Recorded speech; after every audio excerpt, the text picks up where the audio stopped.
Eros, Philéo, Agapao sont les trois mots grecs désignant l'amour sous ses différentes formes. Et dans ces numéros, nous allons plus nous fier sur Agapao, car Agapao représente un amour différent des autres. Car Agapao n'est pas un amour entre les humains, mais un amour qui implique les divins. Alors, bienvenue dans notre émission Deep Love, émission durant laquelle nous présentons l'amour de Dieu en long et en large. Alors, n'oubliez pas de vous abonner sur notre chaîne YouTube et puis Évangélisons pour Christ TV. Partagez la vidéo, vos commentaires seront les bienvenus. Que Dieu nous bénisse. Bien-aimés dans le Seigneur, de partout où vous êtes, je vous dis salut. Dans ces nouveaux numéros Deep Love, nous vous présentons l'amour de Dieu, un amour inconditionnel, un amour incommensurable, un amour qui ne dépend pas des efforts de l'homme, un amour qui ne tient pas compte des erreurs de l'homme, mais un amour qui vient pour tout changer, un amour qui vient pour tout corriger, et un amour qui vient pour tout combler. En lisant le livre de Luc, chapitre 10, à partir du verset 25, il y a une parabole que le Christ nous présente. Il dit qu'il y avait un homme qui descendait de Jérusalem à Jéricho. Il revenait de Jérusalem et il descendait vers Jéricho. Et sur le chemin, il a été surpris par des brigands, des bandits, des criminels qui l'ont tabassé, qui l'ont dépouillé et qui l'ont laissé à demi-mort. Le drame, c'est que sur ce chemin, il y a un sacrificateur qui est passé. Il a bien vu l'homme, mais il n'a apporté aucun secours à ces derniers. Il y a un lévite qui est passé. Il a vu l'homme et n'a apporté aucun secours à cette personne. C'est fait qu'un Samaritain, un étranger, avec un étranger par rapport à cet homme qui était israélite, est passé, mais il a eu compassion de cet homme. En ayant compassion de cet homme, il a pris cet homme, il l'a nettoyé par son vin, par son huile, l'a mis sur son chameau et l'a amené jusqu'à l'hôtellerie, l'a présenté devant l'hôte, donc le berger de cette hôtellerie, et lui a demandé de prendre soin de cet homme, de le laisser dédaigner, en lui disant que s'il y avait des choses qui manquaient, lorsque je reviendrai de mon voyage, je viendrai et les compléter. En réalité, c'est dans ces passages que nous allons un peu nous atteler pour vous démontrer combien le Seigneur nous aime.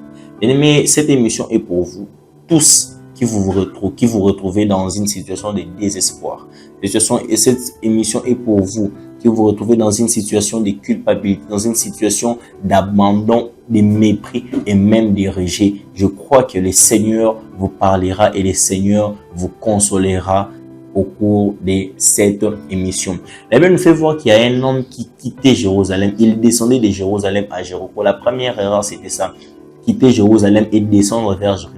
Déjà, quand on parle de descente, en réalité, la descente est considérée comme un retour en arrière. Quand on descend, on retourne d'où nous étions venus. Quand on descend, on retourne vers ce que nous avions laissé il y a un temps. Donc, cet homme a eu à abandonner le niveau auquel il était pour retourner d'où il venait. Et sur ce chemin qu'il a croisé les brigands. Bien aimé, plusieurs personnes, aujourd'hui, nous avons vécu des situations néfastes dans notre vie, que ce soit sur les plans spirituels, émotionnels, financiers. Pourquoi? Parce qu'on avait décidé de descendre. Et quand je vois aussi les villes, déjà la ville de Jérusalem représente la ville sainte, la ville de l'Éternel, la ville de paix. Yérou, qui est comme une ville qui représente la ville, Salem qui représente la paix. Donc, Jérusalem était la ville de l'Éternel, était la maison de Dieu. Mais cet homme a quitté la maison de Dieu pour descendre vers Jéricho. Or, c'est ce Jéricho-là qui représentait un obstacle devant les enfants d'Israël pour qu'ils n'entrent pas en conquête. Donc, Jéricho était déjà un mauvais endroit. Jéricho était déjà très loin de la présence de Dieu. Cet homme a quitté la présence de Dieu, a quitté l'Éternel Dieu des armées pour aller dans un endroit où le Seigneur n'y était pas. Nous avons connu beaucoup de choses dans notre vie. Pourquoi? Parce que nous sommes retournés en arrière. Nous sommes retournés vers ce que nous avons vomi. Et quand nous lisons même Jean chapitre 10, le verset 10, il est écrit: les voleurs ne viennent que pour dérober, égorger et détruire. Mais un voleur ne peut entrer dans une maison et qu'il ne trouve que la porte est ouverte. Si les voleurs entrent dans une maison, c'est parce qu'il a trouvé la porte ouverte et c'est parce qu'il a trouvé les propriétaires de la maison en train de dormir et n'est pas en train d'éveiller. Nous avons connu plusieurs choses dans notre vie parce que nous avons perdu l'éveil spirituel. Nous avons connu plusieurs choses dans notre vie parce que nous avons laissé accès au diable, aux voleurs, de venir nous détruire, de venir nous déranger. Et cet homme, en descendant vers Jéricho, il a croisé des brigands qui représentent les diables. Les brigands représentent les diables, mais les diables se manifestent de plusieurs façons par les coups de la vie. Le diable se manifeste par la maladie et tout autre chose. Cet homme a rencontré des situations qui l'ont mis à terre à cause du fait que vous avez quitté les pères. À cause du fait que vous avez quitté les pères, vous avez quitté la maison de Dieu, vous avez quitté la dépendance de votre Père qui est Jésus-Christ de Nazareth. Vous avez connu des coups de la vie. La vie vous a donné des coups et la vie vous a mis à terre. Elle nous fait voir un homme qui était à terre, dépourvu d'espoir, dépourvu de force et dépourvu de toute capacité. Il ne pouvait plus rien faire de la vie. C'est parfois la situation dans laquelle vous vous trouvez. Vous trouvez que vous êtes tellement abandonné. Vous trouvez que vous êtes tellement à terre et votre seul désir, c'est la mort. Vous ne savez pas où vous en sortir. Vous ne savez comment vous en sortir. Vous ne savez pas comment ça va se faire. Je suis à terre, je ne sais plus quoi. Vous vous retrouvez dans un pays étranger en train de manger la nourriture de porc. Pourquoi? Parce que vous avez quitté la maison du Père. Et l'ennemi a en profité. L'ennemi a en profité. Le désespoir est entré. La tristesse est entrée. Et les manques de foi vous a accablé parce que vous ne savez plus où aller. Et dans cette histoire, nous voyons que cet homme pouvait avoir un secours parce que les sacrificateurs, les Lévites, tous les serviteurs de Dieu sont passés. Mais personne ne lui a apporté ça. Il arrive dans un moment dans votre vie où vous voyez tout le monde mauvais. Pourquoi? Parce qu'il n'y a personne, malgré leurs moyens, qui arrive à vous sortir de la situation dans laquelle vous vous trouvez. Il y a ces personnes qui sont capables de les faire, mais vous trouvez que face à votre cas, ils restent inertes, ils ne réagissent pas, ils ne font rien. Ces gens sont passés, laissant cet homme par terre, dépourvu d'espoir. Et je pense que celui-ci ne désirait plus que la mort. Il ne savait plus d'où pouvaient venir les secours.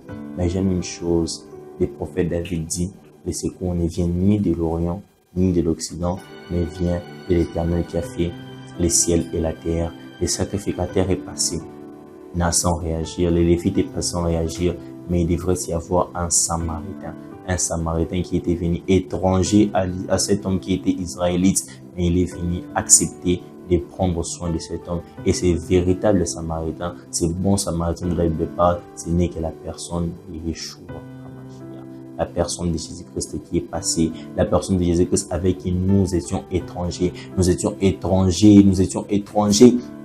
Il n'est même pas notre frère, mais il a accepté de venir passer sur notre chemin afin de nous faire revivre une nouvelle vie. Bien-aimés dans le Seigneur, ces hommes, ces brigands ont frappé cet homme et l'ont mis à terre, l'ont mis sur les chemins. Ils n'ont pas déposé autre part, mais ils l'ont déposé sur les chemins. Et pensaient avoir fait du mal à cet homme, mais en réalité, ils plaçaient cet homme dans une situation dans laquelle cet homme pouvait trouver une solution meilleure parce qu'ils l'ont placé sur les chemins. Et la personne dont je vous parle, Jésus-Christ de Nazareth, c'est lui le véritable chemin. C'est lui l'homme du chemin. Il est passé sur ce chemin-là et a trouvé cet homme. Mais les hommes vous ont mis dans une situation où vous pensez, ils pensent parfois que c'est fini pour vous. Vous vous trouvez dans une réalité, dans une circonstance où vous dites que non, ici c'est fini. Or, cette circonstance ou cette réalité est en réalité le lieu auquel le Seigneur vous prendra afin de vous élever, les lieux auxquels le Seigneur vous prendra afin de vous redonner espoir. Et lorsque c'est Samaritain qui est Jésus, après cet homme l'a mis dans l'hôtellerie et tout. Sur le plan de la révélation, nous voyons la présence du vin et de l'huile, les vins qui représentent le sang de Jésus et l'huile qui représente le Saint-Esprit. Le Seigneur Jésus-Christ nous a lavés par son sang, nous a sauvés et nous a laissé son Esprit Saint. Et après ça, il nous a déposé à l'hôtellerie. L'hôtellerie qui est l'image de l'Église, dirigée par un autre qui est le berger ou le ministre de Dieu qui prendra soin de nous jusqu'à son avènement. Mais sur le plan évangélique, j'aimerais vous dire quelque chose. Là où les hommes vous ont laissé, c'est là où le Seigneur viendra vous prendre. Là où les hommes vous ont abandonné, c'est là où le Seigneur viendra vous prendre. Les rejets des hommes attirent les recueillements de Dieu. Les rejets des hommes attirent les recueillements de Dieu. Alors, ça vaut plus la peine de rester dans le désespoir. Ça vaut plus la peine de rester dans la culpabilité. Certes, vous vous dites que c'est parce que j'étais descendu. C'est parce que j'ai quitté de Jérusalem vers Jéricho que cette chose m'est arrivée. Mais malgré cela, le Seigneur ne tient pas compte de ça. Il vient vous prendre pour créer une histoire nouvelle. Parce que ce qui importe au Seigneur, ce n'est pas ce que vous avez à commettre dans le passé. Ce ne sont pas vos erreurs du passé. Lui, quand il vient pour transformer votre présent afin de corriger votre passé.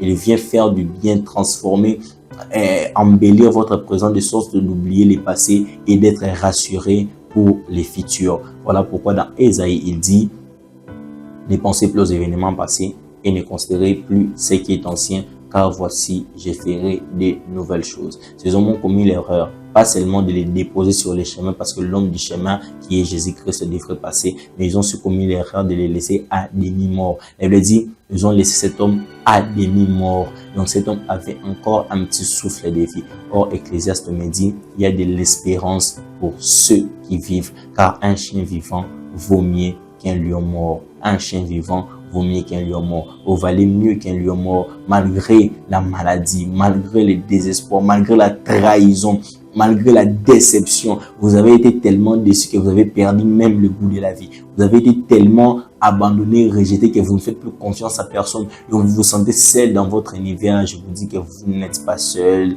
Les bons samaritains est déjà sur votre chemin. C'est là où vous êtes tombé que lui vous prendra et vous relèvera. C'est là où ça a été détruit que lui viendra pour reconstruire, parce que il est rebâti sur les anciennes ruines. Il est rebâti sur les anciennes ruines. Il est un Dieu d'un amour incommensurable. Il n'a pas besoin de connaître ce qui est votre passé, mais lui, tout ce qu'il veut, c'est accomplir son dessein dans votre vie. Et son dessein, c'est que vous soyez heureux, c'est que vous viviez dans la joie, dans la paix. Voilà pourquoi dans Jean 10 que j'avais donné au début de cette émission, il est écrit, les voleurs ne viennent que pour dérober, égorger, détruire. Mais moi, là c'est Jésus qui dit, je suis venu afin que les brebis aient la vie et qu'elle soit dans l'abondance. Peu importe ce que l'ennemi avait à faire avant lui. Mais pendant que lui il est arrivé, il vient pour corriger tout ce que l'ennemi avait fait. Il ne vous laisse plus dans cette situation dans laquelle l'ennemi vous avait laissé, mais il vient, il vous prend, il vous redonne la vie et il vous donne l'abondance. Il vous redonne la vie et il vous donne l'abondance.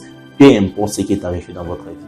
Les chocs que vous avez reçus, tout ce qui vous est arrivé, on vous a escroqué de l'argent, on vous a trahi, trompé, peu importe la blessure de votre cœur, le Seigneur se décide aujourd'hui de vous donner la vie et de vous donner l'abondance, parce que il nous promet dans Marc chapitre 10 à partir du verset 28 que ceux-là qui m'ont accepté de tout me suivre, de tout laisser pour me suivre, ils auront au siècle présent les centiples qui représentent l'abondance et au siècle à venir la vie éternelle qui représente la vie dont tu nous as parlé dans Jean chapitre 10, verset 10. J'aimerais dire à quelqu'un que Jésus-Christ que je vous présente, le véritable bon samaritain, c'est lui qui pense les blessures des cœurs brisés.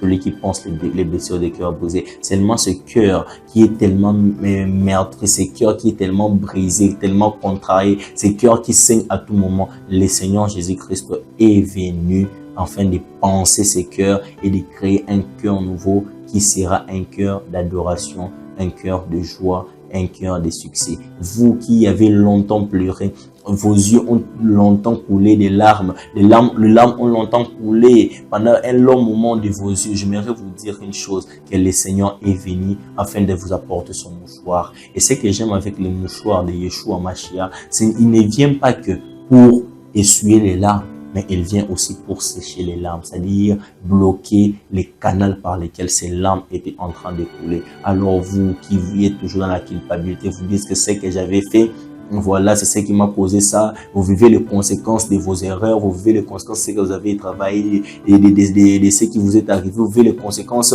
de vos décisions, vous vivez les conséquences de vos choix. J'ai une bonne nouvelle pour vous, c'est que le Seigneur, quand il vient traiter un problème, il ne traite pas les effets, mais il traite la cause. Il va traiter la cause de ce qui vous est arrivé, qui est parfois les péchés, la distraction. Il va ôter, expier cela et créer une nouvelle source, afin que de par cette source, vous viviez maintenant les bonheurs. Cet homme délaissé, abandonné sur les chemins, le bon samaritain est venu, l'a pris et amène dans l'hôtellerie. Et il dit à l'hôte qu'il prend soin de lui. Et même s'il y a des choses que tu pourras ajouter quand je reviendrai, je te les donnerai. En réalité, le Seigneur voulait nous montrer que quand il prend l'homme, il les met dans un endroit ou dans un environnement qui assurera sa survie.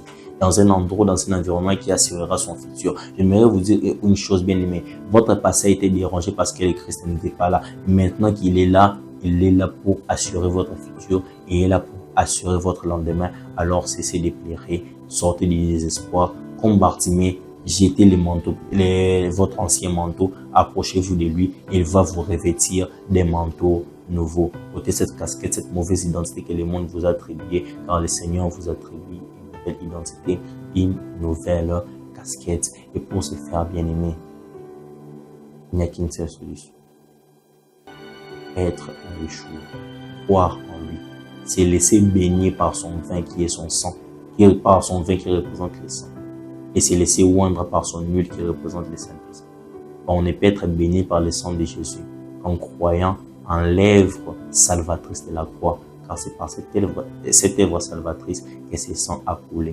Croyez en Jésus-Christ comme Sauveur et Seigneur. Il va vous baigner de son sang qui représente les vins qu'il a utilisé dans Luc chapitre 10. Il va vous oindre de son huile qui représente le Saint-Esprit. Et de là, vous appartiendrez complètement à cet homme. Et quand le bon samaritain a sauvé cet homme, il a laissé entre les mains de l'autre. Et quand il reviendra, il pourra payer tout cela. En réalité, le bon samaritain avait déjà créé une relation permanente avec cet homme qui était rejeté. Christ est venu, pas seulement pour vous faire du bien, pas seulement pour vous consoler, mais aussi pour créer une relation permanente jusqu'à sa venue. Une relation, une communion permanente avec lui jusqu'à sa venue. Parce qu'il dit à l'autre, quand je reviendrai, le Christ commence à créer une alliance avec vous, créer une alliance avec vous dès à présent et jusqu'au jour où il reviendra. Alors, ne loupez pas cette grâce. Donnez votre vie à Jésus-Christ. Croyez en lui comme Sauveur et Seigneur. Et vous qui êtes dans la culpabilité, j'aimerais vous dire qu'il est venu afin de pardonner nos péchés. Il est venu afin de nous redonner un autre vent, de nous redonner espoir de la vie, de nous donner les sourires dans notre vie. Sortez de cette culpabilité, sortez de cette casquette, car le Seigneur Jésus-Christ, le véritable bon samaritain, est là. Et lorsqu'il est là, c'est la joie. Lorsqu'il est là, c'est la paix. Lorsqu'il est là, c'est la vie et l'abondance. C'était pour vous cette émission Deep Love, présentée par votre frère Emmanuel Kopakonzambi et proposée par le Forum des jeunes chrétiens EP Christ en sigle. Donc, évangélisons pour Christ, EP Christ en sigle. N'oubliez pas de vous abonner sur notre chaîne YouTube, notre page Facebook et tout. Partagez la vidéo. Laissez-nous vos préoccupations, vos suggestions en commentaire, car cela nous sera aussi bénéfique. Abonnez-vous. N'oubliez pas de cliquer sur la cloche de notification pour ne rien rater des prochains numéros. Je vous dis grand merci et que Dieu vous bénisse.